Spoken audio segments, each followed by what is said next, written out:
अस्सलाम वालेकुम guys, my name is doctor Mahnaz Akhtar. उम्मीद करती हूँ कि आप सब खैरियत से होंगे। आज हमारी वीडियो जिस टॉपिक पे है वो है frozen shoulder. As we all know, shoulder joint हमारी बॉडी का सबसे मोबाइल जॉइंट है और डेली एक्टिविटी में बहुत ज़्यादा यूज़ होता है। जिन लोगों को शोल्डर में पेन रहती है वो ख़ुद को बहुत हेल्पलेस सा फील करते हैं और डेली एक्टिविटीज़ करने में बहुत ज़्यादा उनको प्रॉब्लम फेस करनी पड़ती है। वो कुछ ख़ुद को हैंडीकैप सा फील करते हैं। शोल्डर पेन की डिफरेंट टाइप्स होती हैं, वैराइटीज़ होती हैं, ये पर्सन टू पर्सन वेरी करते हैं। मैंने अपने एक्सपीरियंस में देखा है कि बहुत सारे ऐसे पेशेंट्स आते हैं जिनको ये लगता है कि उनके शोल्डर में अगर पेन है तो उनको फ्रोज़न शोल्डर है, जो कि बिल्कुल सही बात नहीं है। क्योंकि फ्रोज़न शोल्डर का मतलब है कि आपका शोल्डर लॉक हो चुका है या जैम है। इसका ये हरगिज़ मतलब नहीं है कि आपके शोल्डर में पेन है। बिल्कुल इसी तरह फ्रोज़न शोल्डर की 3 स्टेजेस हैं और उनके डिफरेंट ट्रीटमेंट हैं। इस वीडियो में मैं आपको ये बताऊंगी कि फ्रोज़न शोल्डर की कौन सी स्टेजेस हैं और उनका ट्रीटमेंट किस तरह है। अब अगर आप यहाँ पे देखें तो पहली स्टेज क्या है, पेनफुल स्टेज। ये स्टेज आपको जब फ्रोज़न शोल्डर होता है उसे 2 to 9 मंथ में होती है। इसमें क्या होता है कि आपको बहुत ज़्यादा शोल्डर में पेन रहती है, जो शोल्डर जॉइंट है उसकी मूवमेंट रिस्ट्रिक्ट हो जाती है, स्लीपिंग एक्टिविटीज़ बहुत ज़्यादा अफेक्ट होती हैं, यानी जब आप सोते हैं तो आपको बहुत पेन रहती है। आपकी आर्म्स भी इसकी वजह से अफेक्ट होती है, आपकी आर्म्स में भी पेन रहता है। अब अगर हम सेकंड स्टेज की बात करें तो यह है स्टिफ फेस। ये कब होता है कि ये आपको फ्रोज़न शोल्डर के 4 to 12 मंथ बाद में होता है। इसमें क्या होता है कि आपका जो शोल्डर है वो एक किस्म का स्टिफ हो जाता है, उसकी मूवमेंट रिस्ट्रिक्ट हो जाती हैं और जो पेन होती है वो वहाँ पे सेटल हो जाती है। अब अगर मैं थर्ड की बात करूँ तो इसको रिकवरी फेस कहा जाता है। तो इसमें क्या होता है कि ये आपकी जो स्टिफनेस होती है, जो पेन होती है, वो with the passage of time खुद ब खुद ठीक होना शुरू हो जाती है। ये फ्रोज़न शोल्डर के 12 to 14 मंथ या ये 1.5 से 2 साल के अंदर ये रिकवर होना शुरू हो जाता है, लेकिन ये पर्सन टू पर्सन वेरी करता है। अब हमारी जो फर्स्ट स्टेज है जिसको फ्रीजिंग स्टेज कहा जाता है, उसमें क्या होता है कि पेशेंट को फिजियोथेरेपी दी जाती है, जेंटल स्ट्रेचेस एक्सरसाइजेस करवाई जाती हैं, कुछ हीट और आइस पैक यूज़ किए जाते हैं। यानी कि आपके जो फ्रीजिंग शोल्डर वाले जो पेशेंट्स होते हैं उनको आइस पैक लगाए जाते हैं या उनको हीट अप किया जाता है। हीट अप के लिए सबसे बेस्ट वे होता है कि गर्म पानी से शावर लेना चाहिए। सेकंड जो स्टेज है जिसको फ्रोज़न स्टेज कहा जाता है, उसमें क्या होता है, उसमें भी कंटिन्यूस स्ट्रेचिंग दी जाती है, पेशेंट को स्टैटिक स्ट्रेंथिंग एक्सरसाइजेस करवाई जाती हैं और आइस और हीट पैक दिया जाता है।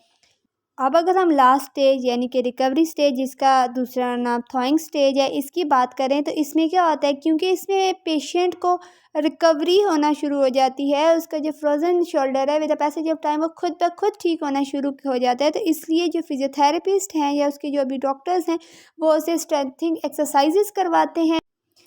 फ्रोज़न शोल्डर का ट्रीटमेंट देने से पहले हमें प्रॉपर तरीके से पता होना चाहिए कि उसका कॉज़ क्या है, ताकि हम उसको स्टेज वाइज रिकवर कर सकें और इससे पेशेंट को ठीक कर सकें। तो इससे में क्या होता है कि कुछ ऐसी कॉजेज़ होती हैं जो शोल्डर रिलेटेड होती हैं, मतलब कि शोल्डर से ही रिलेट होती हैं, कुछ ऐसी होती हैं जो शोल्डर से रिलेट नहीं होती बल्कि किसी और वजह से शोल्डर पेन होती है, या फिर हमें क्या होता है कि हमें फ्रोज़न शोल्डर हो जाता है।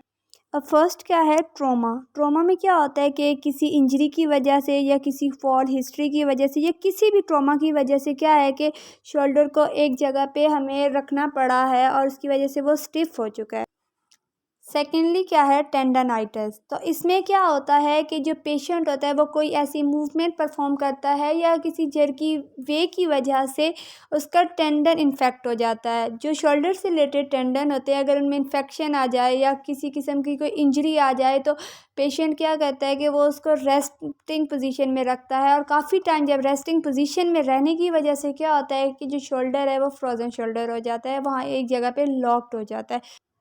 देन थर्ड क्या है कि रोटेटिंग कफ इंजरी। तो इसमें क्या होता है, जो कफ मसल्स हैं उनके अंदर इंजरी आ जाती है या मसल के अंदर टेयर आ जाते हैं, तो पेशेंट उसको रेस्टिंग पोजीशन में ले जाता है, कुछ टाइम के लिए उसको रेस्ट दे देता है, तो उसी की वजह से क्या होता है कि फ्रोज़न शोल्डर हो जाता है।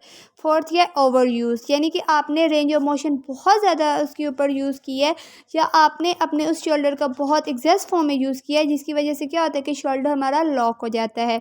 देन क्या है, फॉल्टी एक्सरसाइजेज। जैसे कि आपको पता है आजकल लोगों को बहुत ज़्यादा क्रेज़ वेज है एक्सरसाइज करने का, अपनी बॉडी को फिट रखने का, जो कि बहुत अच्छी बात है। लेकिन फॉल्टी एक्सरसाइजेज करते हैं, मतलब कि कुछ ऐसी एक्सरसाइजेज हैं जो उस वे में परफॉर्म नहीं की जाती जिस तरह उनको करना चाहिए। तो उसकी वजह से क्या होता है कि फ्रोज़न शोल्डर हो जाता है। तो लास्ट पे क्या है कि जो हमारा स्लीपिंग पोस्चर है वो ख़राब हो जाता है। यानी कि आप देखें कि हाँ, मोस्टली पेशेंट्स कैसे सोते हैं, या लोगों की बात करें तो लोग कैसे सोते हैं कि वो अपना जो शोल्डर है उसको रोटेट करके अपनी एक बाजू को अपने हेड के नीचे रख के सोते हैं। तो इसमें क्या होता है कि जो शोल्डर है वो लॉक हो जाता है। इस लॉक होने की वजह से क्या होता है कि फ्रोज़न शोल्डर हो जाता है। अब अगर हम बात करें तो नॉन शोल्डर रिलेटेड कॉजेज़, यानी कि वो कॉजेज़ जो शोल्डर से डायरेक्टली रिलेटेड नहीं होते लेकिन किसी और चीज़ की वजह से शोल्डर अफेक्ट करते हैं। सबसे पहले इसमें आता है डायबिटीज़ और थायराइड। तो इसमें क्या होता है कि ये हार्मोन डायरेक्टली आके हमारे शोल्डर पे अफेक्ट नहीं करते बल्कि इनडायरेक्टली आके फ्रोज़न शोल्डर का कॉज बनते हैं। थर्ड क्या है, रेफर पेन, यानी कि आपको पेन किसी और जगह पे है लेकिन वो वहाँ से रेफ़र होके शोल्डर में आ गई है। जैसे कि अगर मैं बात करूँ तो इसमें हार्ट डिज़ीज़ होती है। हार्ट की जो भी डिज़ीज़ है उसकी पेन जो होती है वो रेफ़र्ड होके शोल्डर में जाती है, और इसमें क्या होता है कि पेशेंट अपने शोल्डर की मूवमेंट को रिस्ट्रिक्ट कर देता है ताकि वो इस पेन को प्रिवेंट कर सके। तो इसकी वजह से क्या होता है, फ्रोज़न शोल्डर हो जाता है। अब अगर फोर्थ नंबर पे बात करें तो प्रोलॉन्ग स्लिंग यूज़, यानी कि आपको कोई फ्रैक्चर हुआ है तो उसके बाद आपने स्लिंग यूज़ की है, तो वो स्लिंग काफ़ी टाइम के लिए जब आपके बाजू पे यूज़ होती रहती है तो उसमें क्या होता है कि आपका शोल्डर जो है वो एक जगह पे लॉक्ड रहता है, और उसमें क्या होता है बाद में फ्रोज़न शोल्डर का कॉज बनता है।